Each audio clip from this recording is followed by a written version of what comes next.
Great. So let's move into our next session, and it's a very good one. We will have a discussion on making HR business partnering a pivotal role to achieve Mission 2028.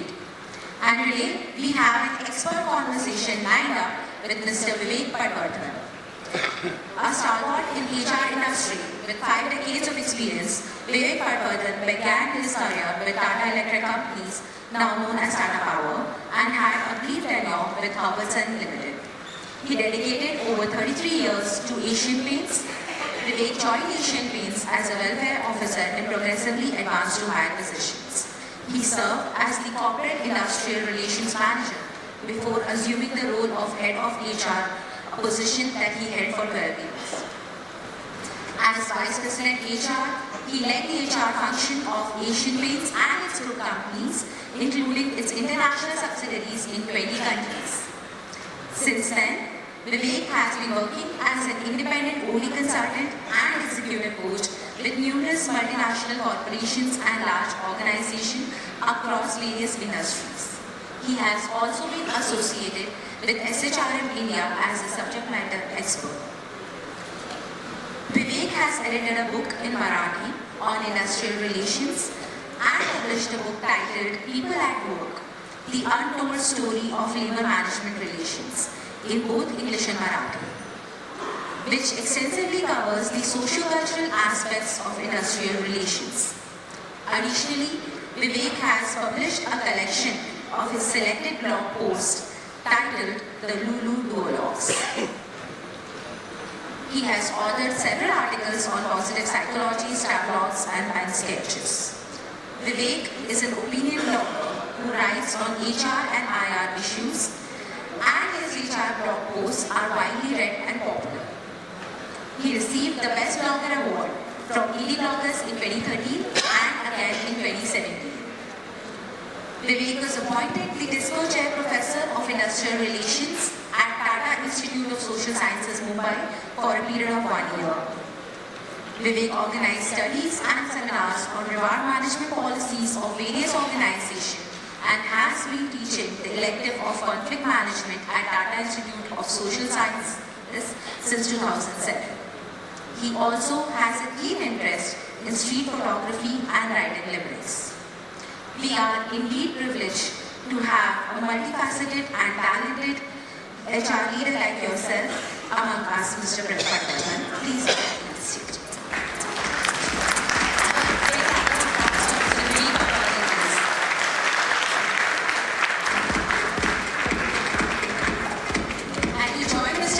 In this conversation, let me call upon Mr. Neil Churchy, Head HR AMC and Head ER Aditya Birla Capital.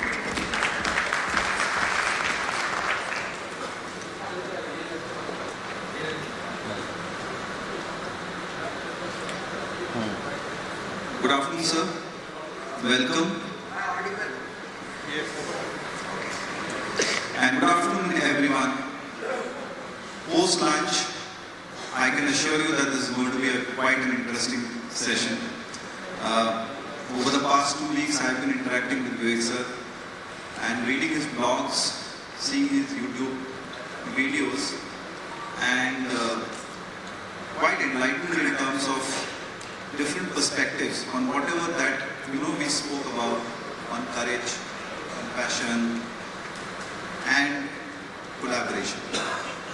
So the culture that we are trying to build in and the work that we are trying to do, I think a lot of work has happened, and Vivek sir has been a kind of a pioneer in this field, and he has been associated with Asian Paints, and we know in terms of Asian Paints as a world-class organization and the kind of work that has happened there. Sir, we'll start with you. You had a kind of a remarkable career, I think more than 30 years in one organization. And looking back, if I ask you to reflect on your early years and when you were trying to make your foot in the corporate world, what were the defining moments or the challenging incidents that shaped you to become the HR leader of today? And primarily because we have a lot of young professionals here, are at the beginning of the journey or have made their journey in terms of 2-3 years into their journey. Your invaluable experience would help a lot in terms of understanding how to build resilience, character, something which we are talking. So if you can take us through your journey, that will be really, really interesting. Yes. Reflecting back, let me tell you that I joined Asian Paints in March 75, which is some 50 years ago. Okay. I was a 24-year-old boy at that time. I had spent a year or so in Tata Power, but practically in Asia. The first day I entered Asian Paints, at that juncture, that was the only plant Asian Paints had at Bhanduk in Mumbai. And it had 950 workers and 350 staff, that is white collar people. So about 100 of them were near the gate, and my office was at time office, so it was at the gate. At the lunchtime when I came out, there were about 100 odd workers near the gate, and they all smiled and they said, Rane Sahiban Sarka disto hai. Now what it means, I will explain in English. He looks very much like Mr. Rane. Now Rane was my predecessor, and he was extremely popular man. Believe it or not, in 1975, there were a lot of things going on in industrial relations front, but Rane was a very different person, and he was highly popular person with the workers of Asian Paints. So my journey began on a good note, because they said he looks like Mr. Rane. So sir, I am aware that in industrial psychology they say that a beautiful girl has a higher chance of getting selected.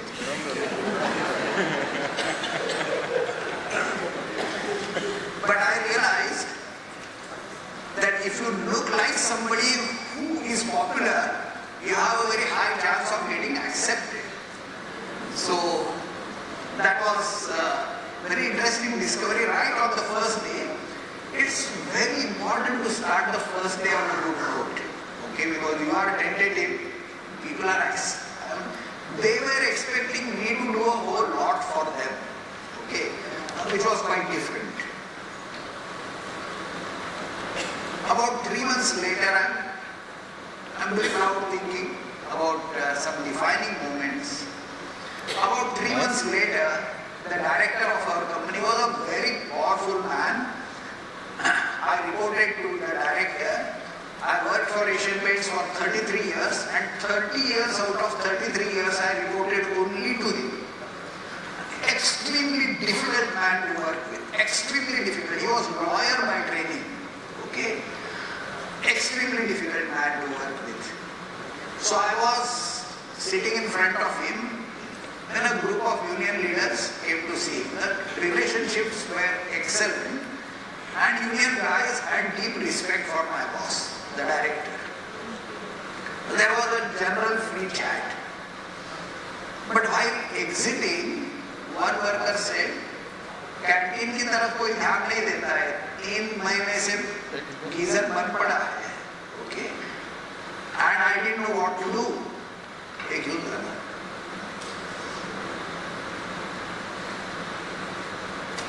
I didn't know what to do because as a welfare officer, canteen was my responsibility. So I thought my goose is cooked, and my director is going to fire me left, right, and center. There was a long pause. He did not fire me. He looked at me and said, Patwardhan, remember one thing. Even a sweeper, even an unskilled worker, the lowest employee of the company, he evaluates you whether you are a good labor officer or a bad labor officer. That is the way he is evaluating you. remember this. I am not the only fellow who is going to evaluate your performance. Even the lowest, even the peon will evaluate you whether you are a good labor officer or a bad labor officer. Suddenly I realized I was on the stage and I am being watched by 1,000 eyes or maybe 2,000 eyes because there were 100,000 workers. Okay? That realization has never left me. When you are aware that you are on the stage, you behave very differently. You have to be your natural self, you have to be authentic. You can't fool people. You know you are going to get evaluated. At this juncture, you people in the crowd are evaluating me and I am also to some extent evaluating you all. Okay? We have to be aware of this and this awareness never left me. This awareness never left me. I will also talk of one more case and stop here. I think I am talking too much. No, absolutely. Okay, we are enjoying. So as a labor officer, I was recruiting workers and I recruited an albino. You are familiar with albino? Yes or no? An albino is a person who has no melanin under his skin, so he looks completely white. Okay. Now, my father, grandfather, everybody was a doctor and I knew very well that an albino is a normal person. Okay? But there are deep biases against albino, not only in Indian culture, but even if you go to Africa, you will see that there are deep biases against albinos. What happened is, this guy was sent on packing line. Workers were uncomfortable working with him because, you have to understand, this is a 50-year-old story, because workers were uncomfortable. I mean, in Marathi they say pandhya payacha. What it means, a person with white feet. White feet indicates you bring bad omen, bad luck. Okay. So they were uncomfortable. Some workers also believed that he is a leprosy patient. Both were not true. Both were not true. So during the lunchtime, a shop floor representative came to me and said, boss, by evening you ask this man to go. People are uncomfortable. I said, what the hell are you talking? I am not going to ask him to go. He's a normal fellow. So I threw him out. About an hour later, my production manager came to me and he said, you will ask this man to go today. I said, why? He is a normal fellow, I am not going to do that. He bullied me. Understand, I was just a 24-year-old boy. He told me, तुम्हारा principal घर में रख के आओ. If the production stops, who is responsible? You or me? Okay. I could not give answer. In the evening, I called that fellow and said, man, don't come from tomorrow. He sat in front of me and asked me, boss, tell me, what was my fault? Couldn't answer that question. I could not answer that question. I went home and tossed in the bed for 2 days. Finally, on the second day, I decided I will not allow myself to be bullied by anybody. Okay, I will hold on to my view, come what may. And I think that changed. That changed things completely, is what I would say.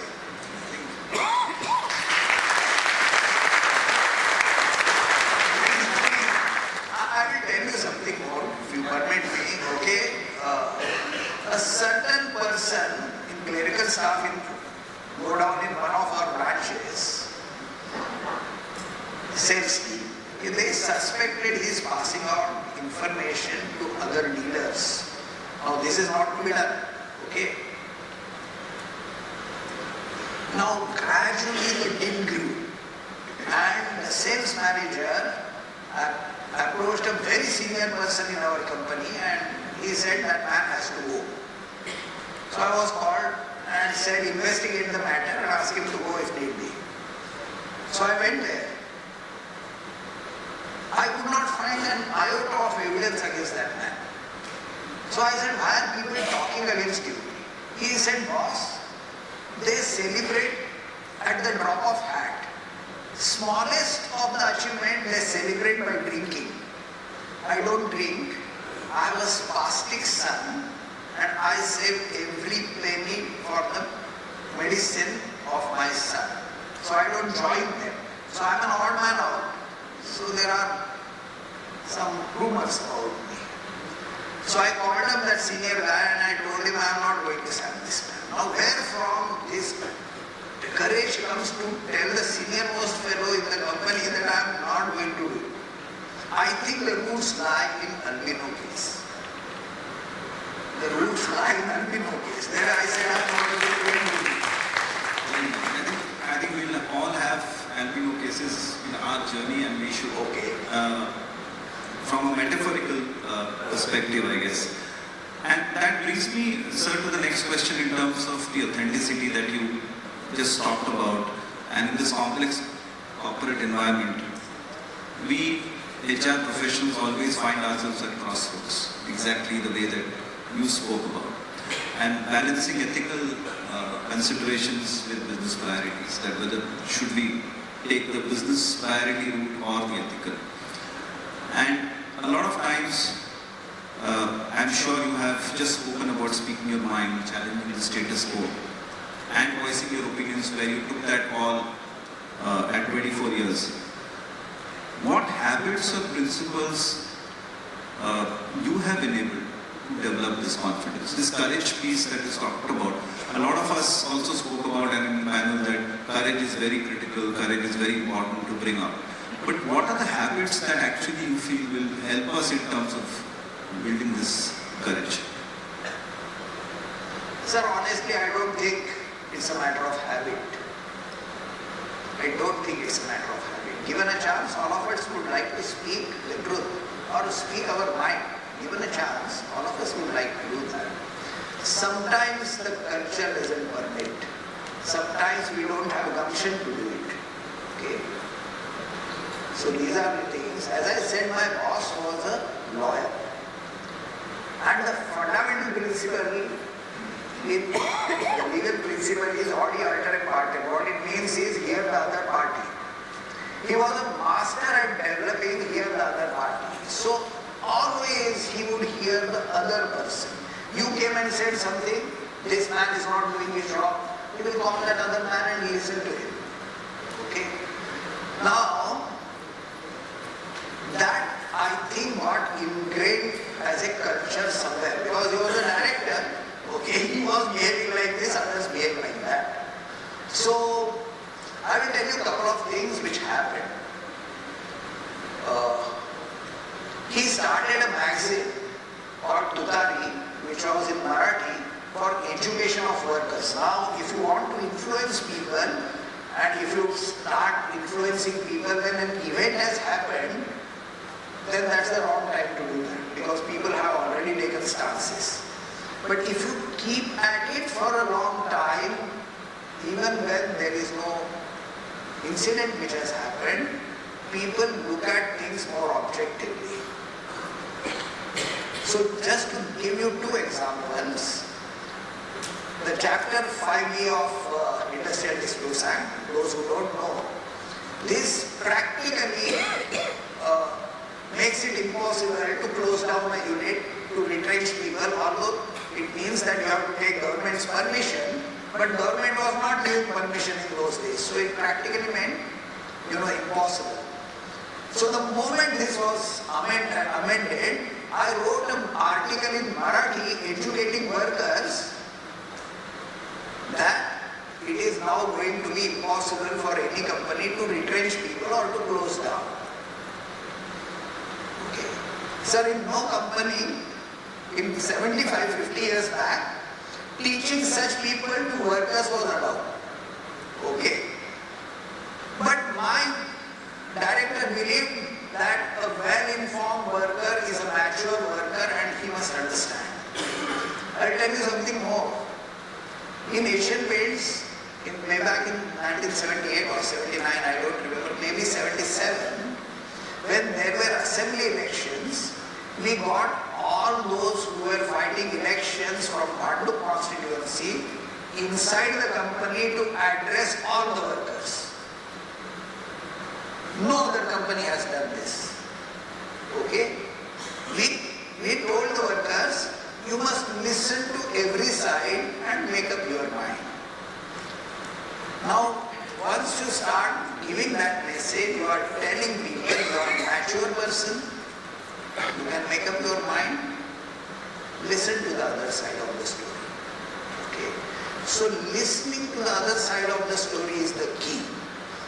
And it has to come from the top. So finding fault with juniors, I beg your pardon sir, is not the right way. It has to be in the culture to listen to people. If it is not there, people will not speak. Most of us don't want any kind of fights. So it doesn't happen. Very interesting, sir. So what I felt is that we move, basically, we make a move. In my younger days, I was a rebel. Okay. So I would confront anybody who didn't accept my point of view. I would confront him. But your journey has to be from rebel to a reformer. What this means is a rebel tries to break down the system. It does not want something.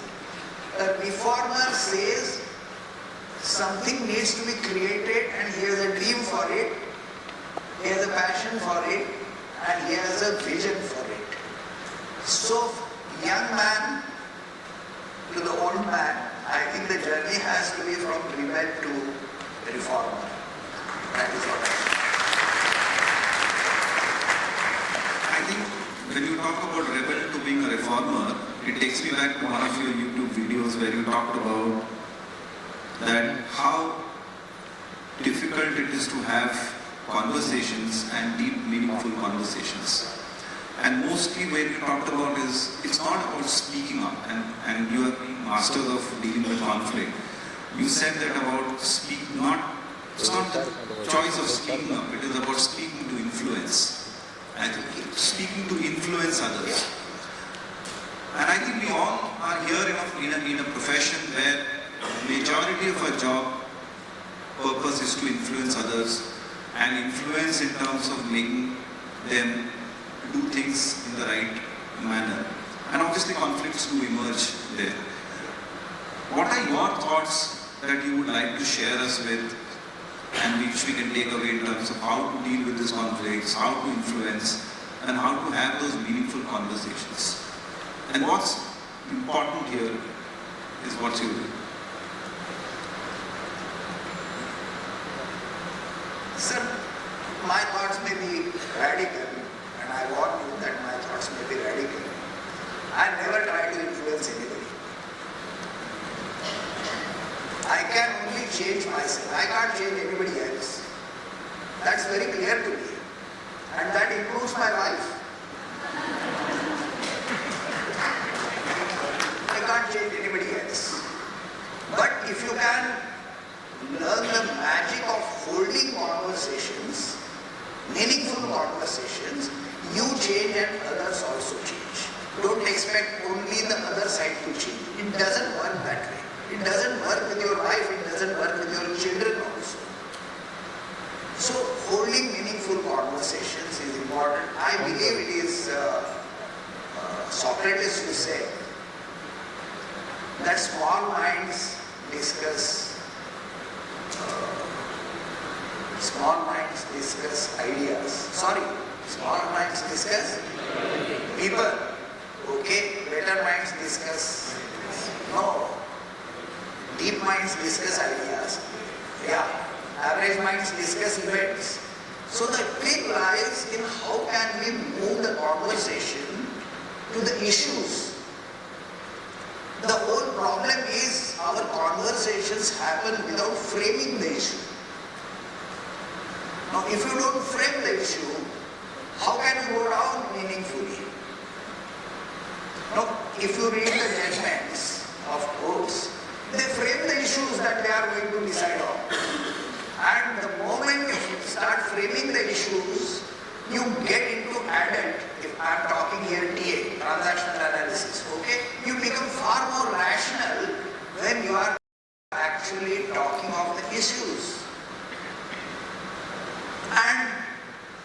it is rationality that influences me.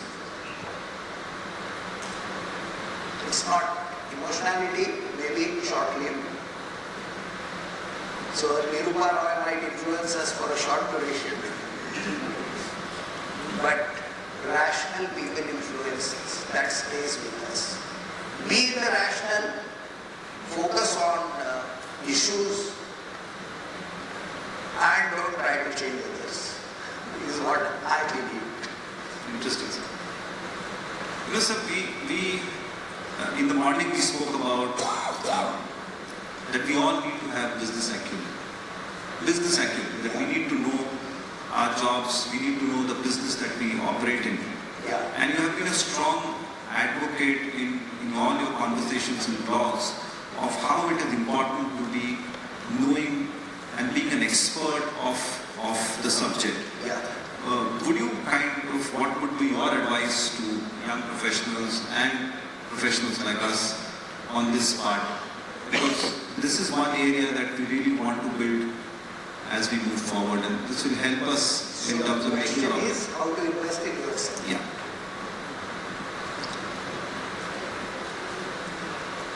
I must tell you a story here. I was doing an evening course in management, diploma in management something. And there was a subject of management accounting, which I had never studied for my labor management course, but evening course. The professor was one number khalus man. He gave a surprise test. Out of 60 of us in the class, 2 fellows got 13 marks and 58 got 2 marks for appearing. I was one of the 58 who got 2 marks. When I received my paper, I got scared. I said, fail hone wala hai. Kya karna hai? So I started getting up at 4:30 in the morning, study till 6 o'clock. From 6 o'clock I will have my tea, 7:30 leave for office. In those days I was staying at Kalyan, so I had to travel by train. I scored A+ in management accounting. And I realized this is the trick. Get up early in the morning, 1.5 hours is all yourself, study what you want to study. It was also in Asian Paints, you know that they recruit from Ahmedabad, Bangalore, Kolkata and so on and so forth. Even when I joined in 1975, there were guys recruited from there. And there was a sudden realization that I had enjoyed life, hid away my great time, and I was lagging behind everybody. Now this is a feeling which eats your mind like a rodent.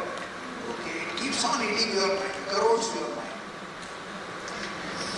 I didn't have inferiority complex, but I realized I am far behind these guys. So I started studying.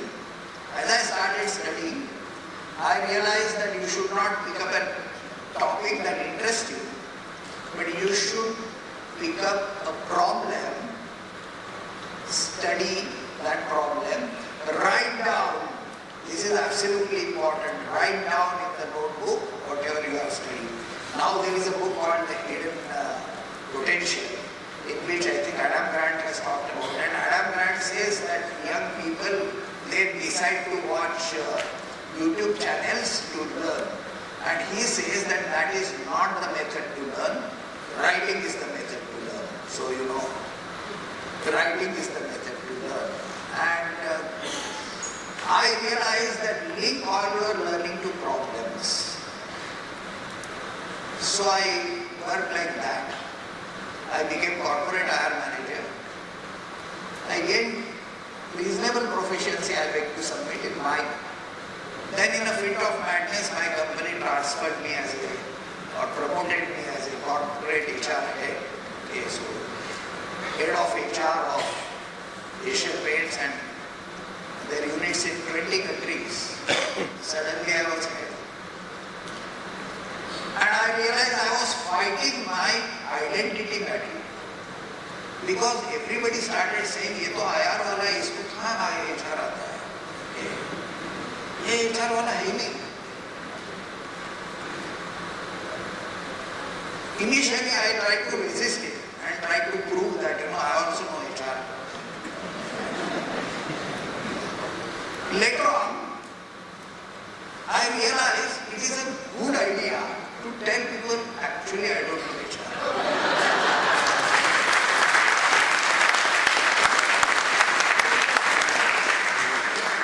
When you take that stance, the mother in people comes out. They try to teach you. Okay? But I also realize that if you want to be an expert, and you have got to be an expert, HR is a profession of only experts. Sir, this title HR BP, in my opinion, is a nonsensical title. All HR is only experts. And if you want to be expert, you pick up a subject and read it for 3 months, only 3 months. Now, I am not telling you anything new. Muslims do chilla. Are you familiar with that? For 40 days they read Quran. And they gain depth of understanding of whatever is written in Quran.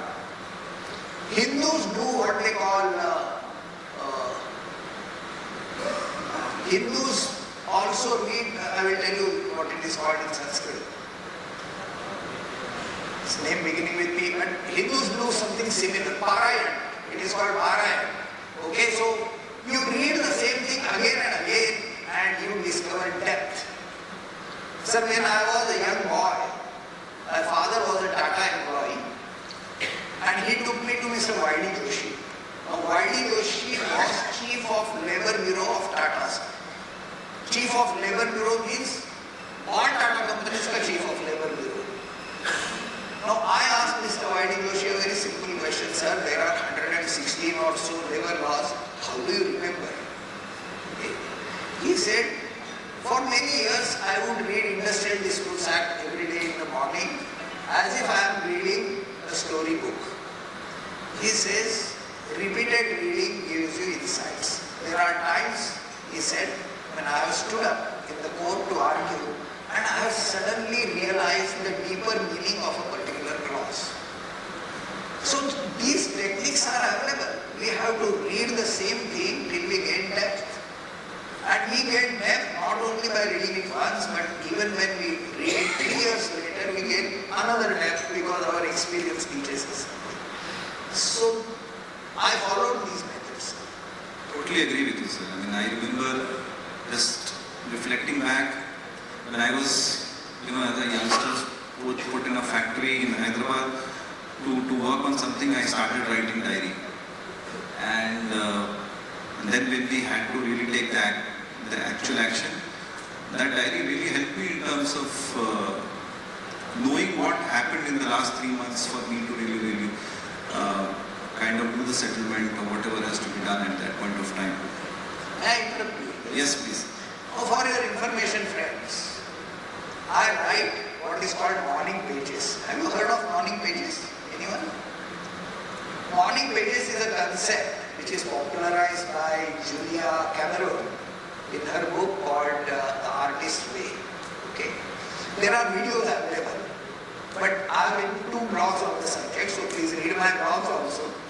The point is, first thing in the morning I make my tea, I sit at the dining table and write 3 pages.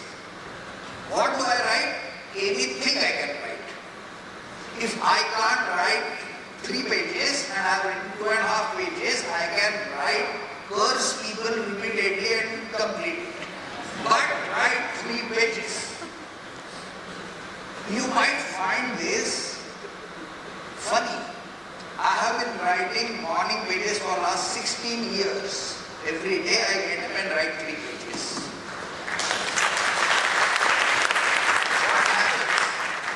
What happens? When you write, you get into adulthood and you are able to reflect on the events. So you might write about yesterday's events or some other event or whatever happened in the office, maybe yesterday or maybe last year. But the moment you start writing about it, you are able to take dispassionate, rational view of the matter. And that gives you insight. That gives you insight, such an easy way to get insights. Okay? There is a popular saying. The saying is,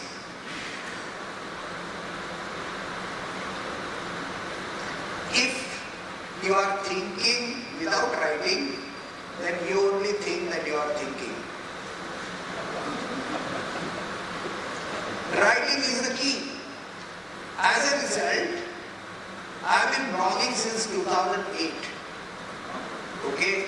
My blogs are more lucid now. The arguments are more lucid, the flow is more lucid. I can see what is in line with my argument and what is besides the point. Okay? All this happens when you start writing. All this starts happens. I strongly recommend, sir, this is the easiest thing you can do. This is the easiest thing you can do. Write morning pages, read my blog and get started. This is a great advice. I think, I hope that the people in this room will start practicing this and put it as a habit in terms of writing. At least I would have to start with.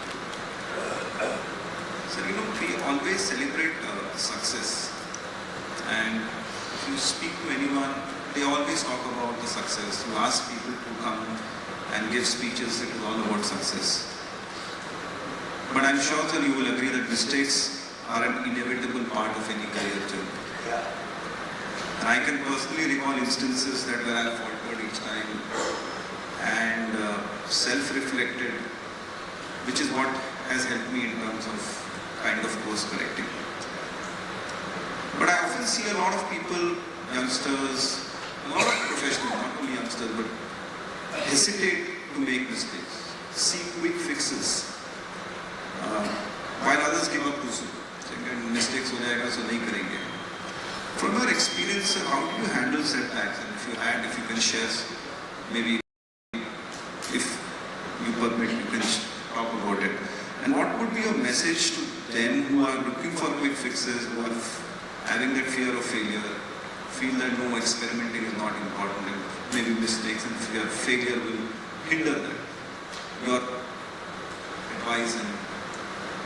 Sir, I have realized that all of us want to have mistake-free first time right or right first time, whatever is the slogan. Okay? That influences our mind. But I also realized that there are mistakes of two types. The first is error of judgment. And the second is not following standard operating process or procedure. For error of judgment, which happens to be 98 to 99% of the time, the remedy is coaching.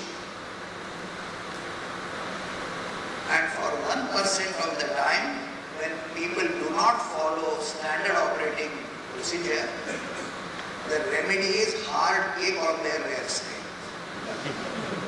And it must be delivered. If managers don't deliver that, they will be found wanting. That is not to be done. But understand that 98-99% of the time you need to coach people.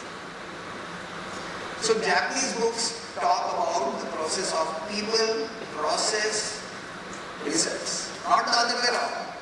Now industry is looking at results, process, people. Japanese people are talking of people, process, results. So what they are saying is that I am working and I made a mistake. Okay. My boss or whoever comes and decides whether it was my mistake or I followed the process wrongly or the process was not defined, whatever. He coaches me if it was my mistake. He corrects if there was a procedural error, process error. Okay. Now that again you will see is such an adult response. There is no rebuke here. Okay? And that happens 98%, 99% of the time. And this is the way you spread a coaching culture. So people first, followed by process. Results ensue. So, sir, I work for a company called High-Tech Engineers. I am an independent director of that company. That company follows this principle to the T. And managers are openly told, monitor and coach, don't monitor and control. If anybody is found monitoring and controlling, he is then and there corrected. Managers. Okay. Monitor and coach. That's the message to people. But may I add something? Yes.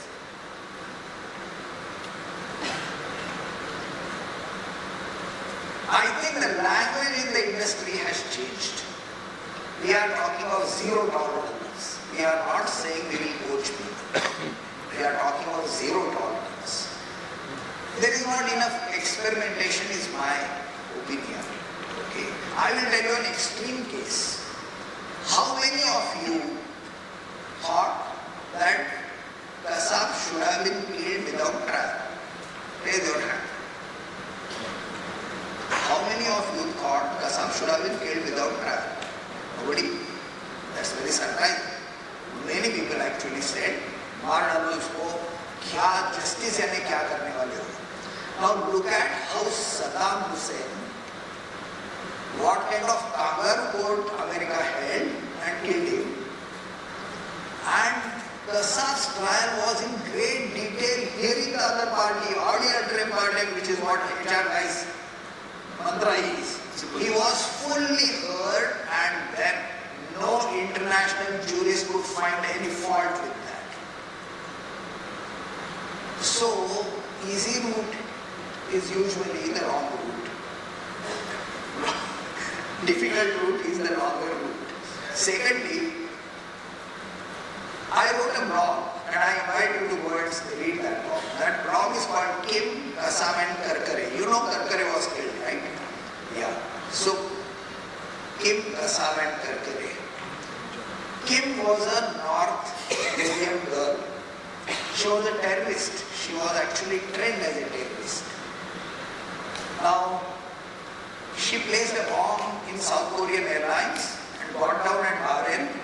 The flight flew over Bay of Bengal, disintegrated. This is all there. I am not telling you anything new. It's there on Wikipedia also. The plane blew up.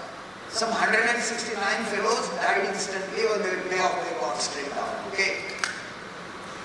But Kim was caught because she didn't board the plane. I mean, at Bahrain she was caught. Handed over to South Korea. Do you see identical case to Kasam? It's identical. Did South Korea kill her? Capital punishment? They did not. They said, North Korea has brainwashed you. Stay here and see what South Korea is. And they changed her completely. Kim has written an autobiography which is published, I am told, but it is in Korean language, I can't read it. Okay. All this, whatever I am saying is available on Wikipedia. I am not telling you anything new. But the same set of facts. South Korea believed in completely different approach than what we believe. And they turned that criminal completely around. Okay? Now, how many of you have watched the movie Dushman, in which Rajesh Khanna starred? Yeah. What happens? He kills a person who is the breadwinner. Rajesh Khanna is the driver, truck driver. Okay, he kills a person who is the breadwinner of his family. Judge tells him that you have to be in that family and win bread for that family, work for that family. You will find what kind of sentence is this. Okay. But the moment Rajesh Khanna goes there, he understands the pain of that family. Okay. So our entire approach to mistakes is one of retribution. It is not of And we need to think why it cannot be reformed. Why it cannot be reformed. Okay? I went to this place in Pune, which is the Drug De-Addiction Center. What is it called? It's a very famous Muktangan. There is a man there. I met him. I interviewed him for quite some time. He had done drugs. He had done alcohol. He had done chori. He was externed by the police. Okay? Because he was a drug addict, he landed in Muktangan. He was completely reformed. He became a manager there. And he is running Muktangan quite well. It's completely transformed. There is enough to be done in reformation. Are you committed to reformation? Is a question I think HR guys we need to ask ourselves. Okay. Another story, sorry for giving a long answer, but I am in a mood to talk today. You would like to hear a lot of stories. Why do you think Nelson Mandela got Peace Prize? Nelson Mandela came out with Truth and Reconciliation Commission, in which wrongdoers of apartheid, mainly police, were either given what I would say lenient punishment or exonerated, depending on they had a certain scheme by which they followed. Had he not done that, blacks would have finished all whites in South Africa. But he believed that people acted under certain duress, even the people, white people. Okay. He changed. It has a great this thing on. What I am saying is, we need to work on restorative justice, reformation, and I think the senior management and HR guys have to see that as their role. It is easy to say we have zero tolerance, we get out immediately. No, sir. That takes us to our conversations which we all had, that how do we make people successful. And I think we can take what Vivek sir is talking about, that our main job is to make people successful. And that's something which we also focus upon. So many professionals start their career with a great promise. And they perform well, they gain recognition, they become heroes, instant heroes. And as time progresses, some struggle to sustain their potential and lose the steam. I'm sure you would have observed this in this pattern in various leaders, managers. From your perspective, what do you think causes this decline? Professionals like us, how do we need to consistently evolve, stay relevant, and gain in our potential? I mean, a lot of times we perform, then we fall down, we're not up to our potential, then we move out, and the organization also makes them instant heroes. What is it that we need to do consistently to stay relevant and evolve as we move forward? This is a very interesting question. He is asking, what is it that we should do to stay relevant? Sir, you are not aware that you are asking this question to a person who is 74-year-old and he is trying to be relevant. That is a big problem. What causes decline? I think you stop investing in yourself and you fail to realize that there is only one guru in the world. Only one guru. Self-awareness. There is no other guru. Somehow increase your self-awareness on things, on events around you. Okay. Knowledge can be acquired, skill can be acquired. Self-awareness is your living. You have to work on it. Okay, if you close door, nothing is. Yeah. I think we would want to know in terms of how to bring in this self-awareness. Is there any guru mantra, or is there something that we need to practice? How does this self-awareness come? And how to bring it about in ourselves? Partly I mentioned morning pages. Morning pages increase my self-awareness. I can say that from personal experience, okay? And it happens daily in small doses. So it is something worth doing. There is no substitute to having a guru. And I am not saying only one guru. People with whom you can vibe well, okay, and who have something to offer. You can take something from them. Meet them often. See what you can take from them. But ultimately, it is all about drive and self-awareness. Both. Why in the sense, if you can maybe elaborate a little more? I mean, people lose steam at some point of time. Okay. People also fail to realize that in a given organization, you all want to become managing director, but everybody can't become managing director. So each person has a final station. When he realizes that this is my final station, when he is around 45 or so, it becomes clear what is your final station. It becomes difficult to accept. It is at that stage you must take some action. Either you move to another company, or you accept your station, or you just invest in yourself so that people come to you. Okay? You can gain in stature, may not be in designation. You can gain in stature and not in designation. I think quite a powerful thing to reflect upon. So I'd like to share with you maybe your thoughts around that. A lot of times we as HR professionals, and I think a lot of us been told, you have also told in your blogs and YouTube videos, is that it is the leader's job to drive culture. Leader's job to drive the culture. Leader. And we as HR professionals are consistently working with those leaders. At times there are kind of conflicting views with the leader. But we know that something is not happening right, and we need to give that feedback to a leader who is quite senior. And in this matter of conflict, a lot of times we kind of bargain, saying that bolna hai, nahi bolna hai.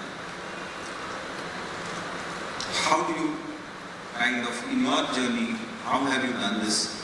We would be wanting to hear from you. How have you put it forward to, what is the strategy that you have used? I have always talked to the leaders, but I have also realized that it is wrong to presume that your view is the only right view. Okay. There are two types of problems in the world. So one is called convergent, which has only one right answer. For example, what is the shortest distance from my home to this hotel? Shortest distance, one right answer. But if you ask how will you develop leaders in Aditya Birla Capital, there will be as many right answers as there are people in the room.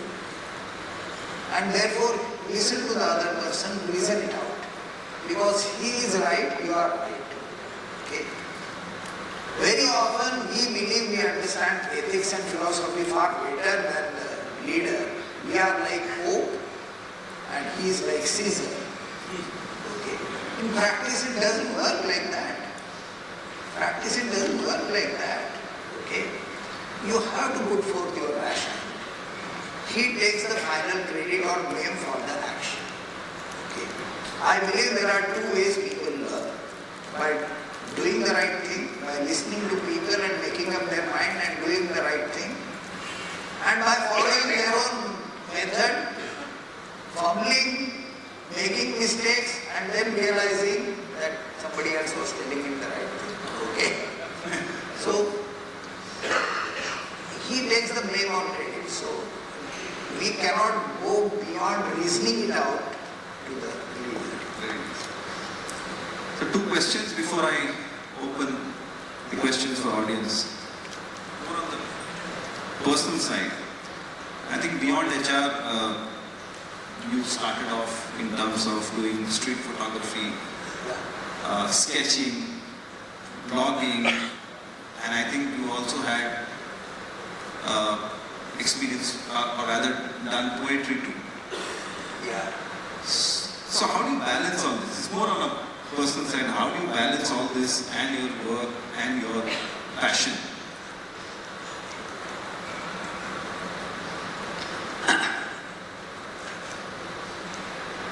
Sir, one thing which I realized quite early in my life, I didn't realize too many things, but this certainly I realized very early in my life, that I am not my designation. Okay, I am Vivek Patwardhan. So when I was promoted as Vice President, our chairman shook my hand and said, "So Vivek, you are now VP." I told him, "Boss, I am born VP, Vivek Patwardhan."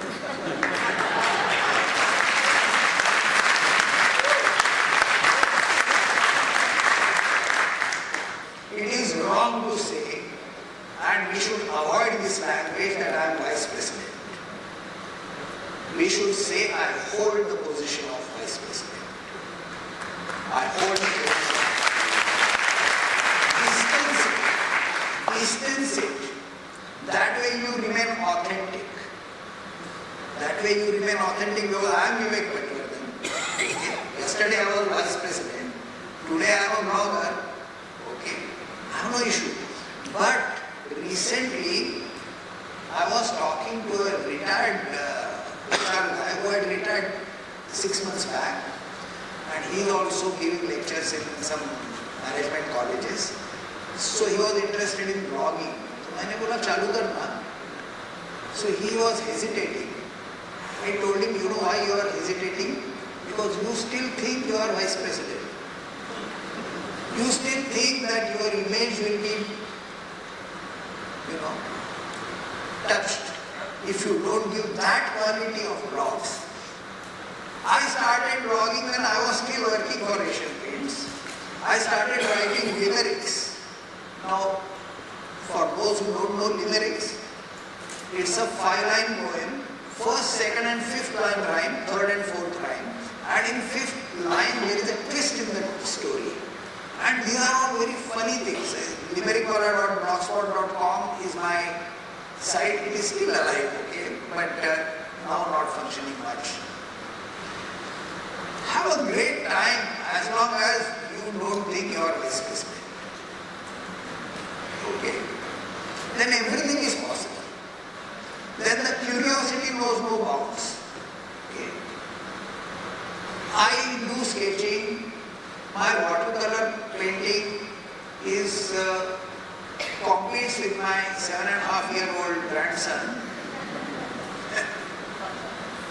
Fun hai, maza karo. I don't claim proficiency. I do all these things. You enjoy that, that's very important. I think we all should enjoy whatever we do beyond our... I enjoy life because I don't hold that.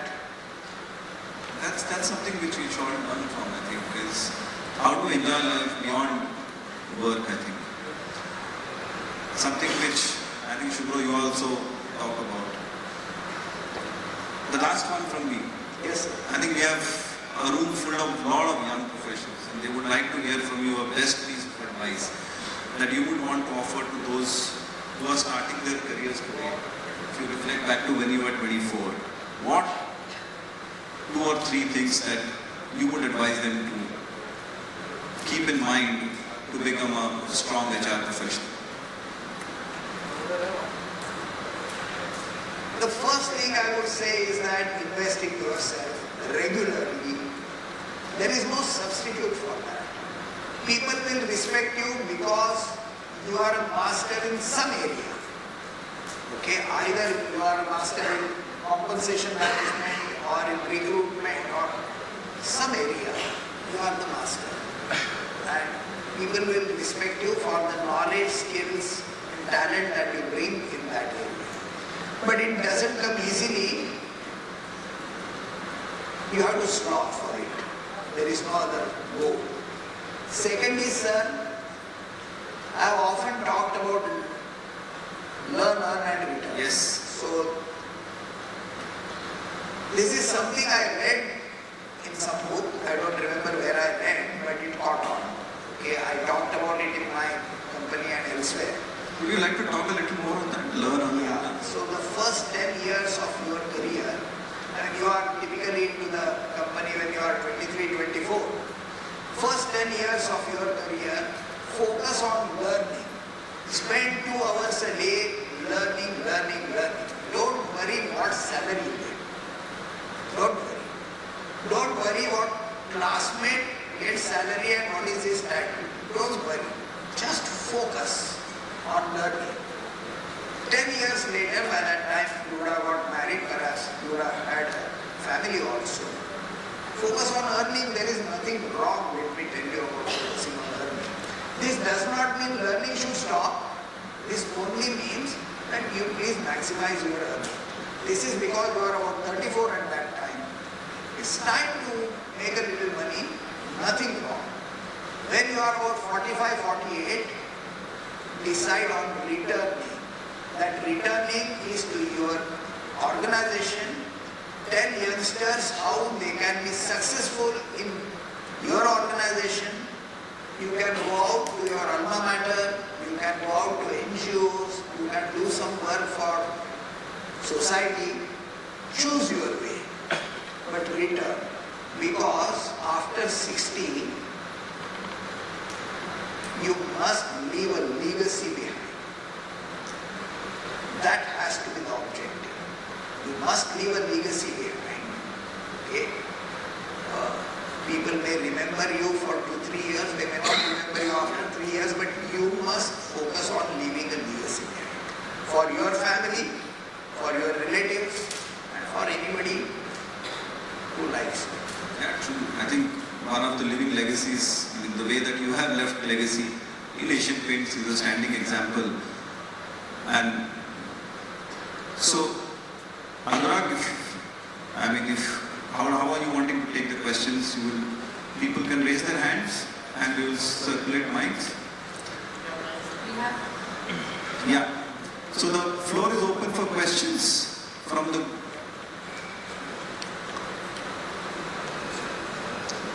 Please state your name and the unit that you represent, and then you can ask your questions. Good afternoon, sir. My name is Shivam Khaira. I am a part of corporate training for Aditya Birla Sun Life Insurance Company Limited. So during your time at Asian Paints, where you are managing HR function across 20 countries, what are some important strategies that you found effective to harmonize organizational values and workplace culture across boundaries? So what you are saying is, how did we actually harmonize culture across 20 countries, right? Yeah. So we had what we call guiding principles.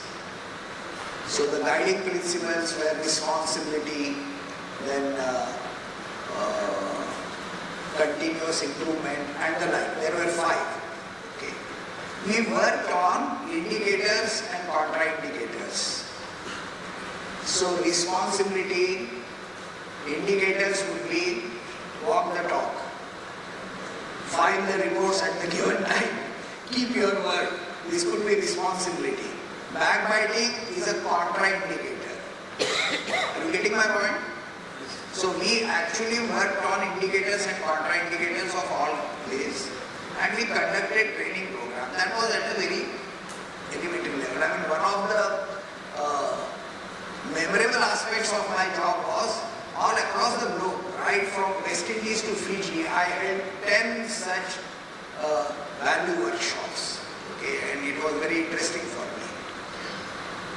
I was very happy with that, and then I realized that I was only scratching it at the surface.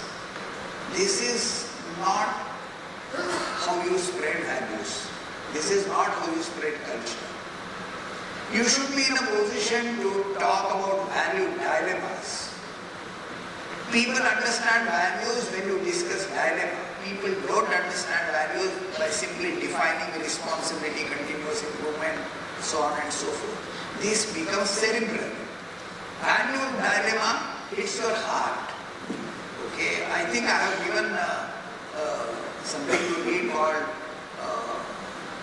Like a Matador on the Horns of a Bull. Okay.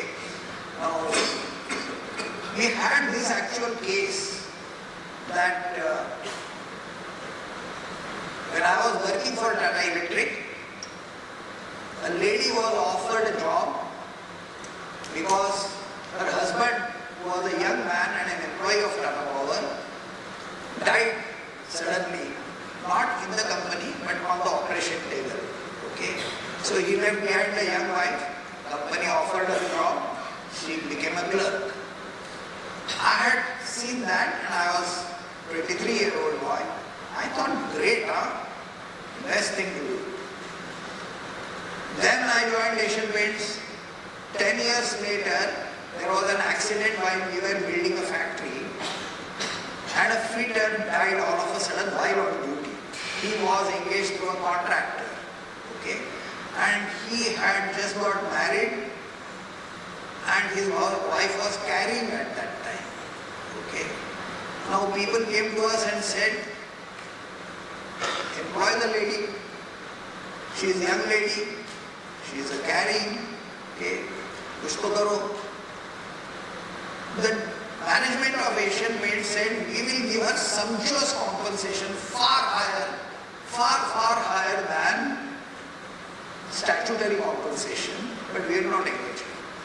Now I got into a massive argument with my bosses, and I said, ऐसा नहीं होता है.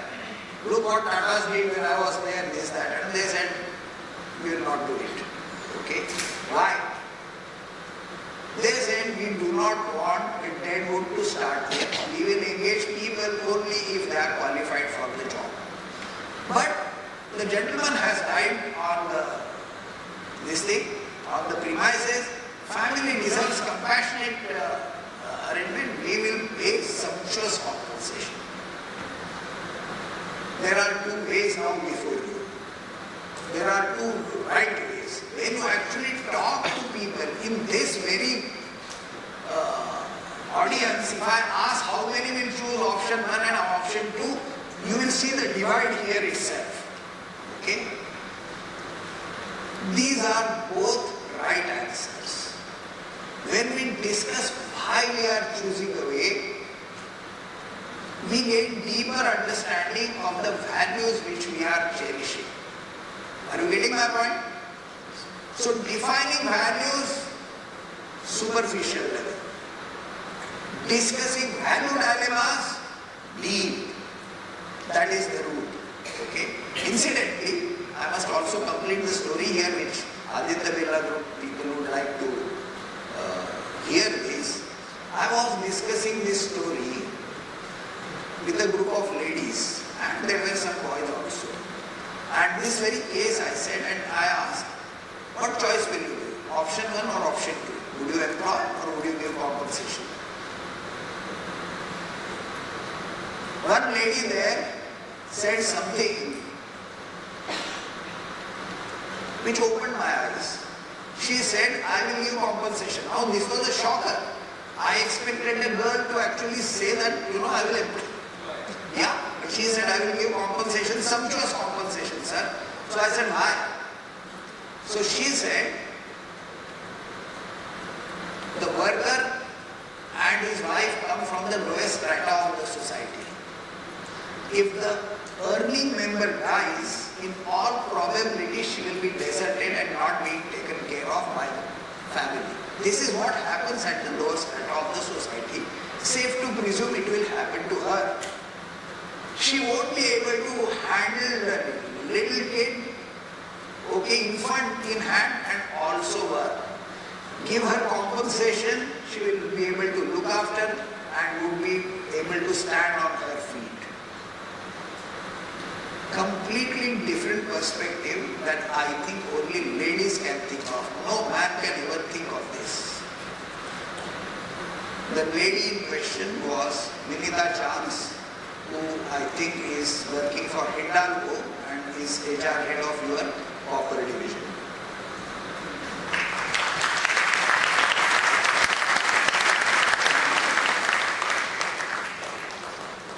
Yeah. The one in the black t-shirt. Yes. After that is you. Yeah. Good afternoon, sir. Good afternoon. I am Ashish from Central DSF ABSL unit. There are a lot of insights which has been given during the session, and thank you very much for that. And out of all the things, one thing which I picked up and which I am going to apply immediately to my routine is to write down these 3 pages which you have suggested. I am just curious that in 16 years you must have wrote thousands of pages. Yeah. So do you keep them somewhere or you refer them back or what do you do about that? I have thrown away good many years. About 5 or 7 years are still there. And somebody asked me, what if your children read it? So I said, by that time I will be up there, no issue. And there is nothing secret I write. And even if my children read it, okay, they are in their mid-40s. They will be able to understand what their father went through perfectly. I hope they will understand me much better after my death. It may be, but they will understand me much better. Thank you. Yeah. You may. Thank you very much, sir. And Usad Nayak here. I was listening to your, South Korean, planting of bomb story, wherein Korea has given, pardon and, reformative principles which is applied.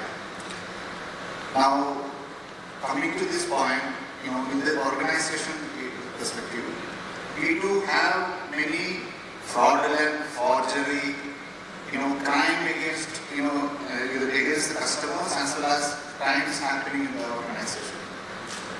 Whether such type of reformative principles would be applicable and what is your advice in this area? Yeah, I think that's a very important question. Okay. So there are 2 aspects. One aspect is, sir, if somebody commits a crime, we think he is a criminal. The man who commits a crime is not a criminal. Criminals are different from people who commit crime. Let me explain. Okay, in a heat of moment, I might kick somebody and he might die because his spleen might burst. Okay, and I will be accused of manslaughter or maybe whatever. I am not criminal. Criminals are those who habitually commit crime. Now, problem with us is, if you have done fraud once, then you must be criminal and you will always commit frauds. But I gave you the example of Dr. Nadkarni and the fellow who were there who was certified criminal. He was extern. He has been reformed. Okay. But at the same time, I take your point. I think there is a need to exercise some judgment. Some judgment. Okay. And that judgment is essential. But today I find industry applying a simple norm. Commit mistake, out you are. I don't think that is right. That is my point, sir. Okay. Can I elaborate a little bit? Yes. Yeah. I was advising a hospital. And in the hospital, there was one room without a window. It had only a door. And there were racks. On the racks were kept the uniforms of nurses and some others, housekeeping staff and all. So one lady entered, and she entered to pick up maybe her uniform. She switched on the button, lights on, she entered.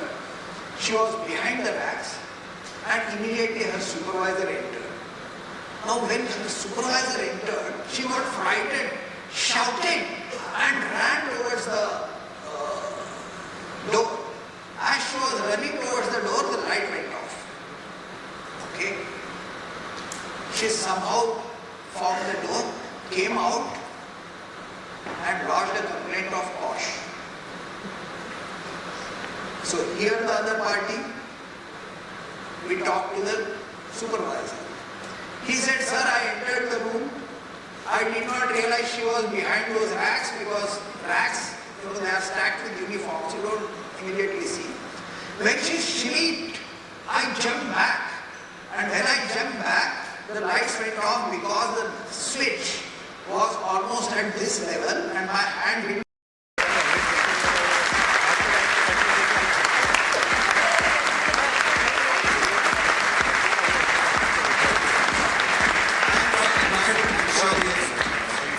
Audience here also, may I request Shubho if you can come up. We have a token of appreciation from all of us. Thank you, sir. Thank you, Vivek. Can we Can we have have a token of appreciation?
Thank you once again, sir. May I have a round of applause once again?